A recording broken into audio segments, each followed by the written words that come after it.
भारतातील महानगरामध्ये झपाट्याने होणारे शहरीकरण, औद्योगिकीकरण आणि वाढती लोकसंख्या यामुळे हवा प्रदूषण गंभीर समस्या बनली आहे. याचा मानवी आरोग्य आणि पर्यावरणावर मोठा परिणाम होतो. एक, वाहनांचे उत्सर्जन.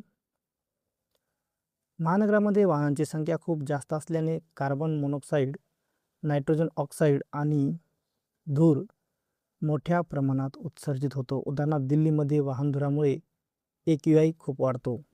2, औद्योगिक प्रदूषण. कारखान्यामधून सल्फर डायऑक्साईड, नायट्रोजन ऑक्साईड आणि इतर विषारी वायू बाहेर पडतात. उदाहरणार्थ मुंबई, कोलकाता येथील औद्योगिक क्षेत्रे. 3, बांधकाम व धूळ. महानगरामध्ये सतत चालणाऱ्या बांधकामामुळे धूळकण वाढतात. उदाहरणार्थ पुणे, बेंगळुरू. 4, कचरा जाळणे. कचरा जाळल्याने विषारी वायू व धूर तयार होतो, ज्यामुळे हवा प्रदूषण वाढते. 5, जीवाश्म इंधन ज्वलन. कोळसा, पेट्रोल, डिझेल जळल्यामुळे कार्बन डायऑक्साईड व इतर वायू निर्माण होतात. 6, थर्मल पॉवर प्लांट. वीज निर्मितीसाठी वापरल्या जाणाऱ्या कोळशामुळे मोठ्या प्रमाणात धूर व प्रदूषके निर्माण होतात.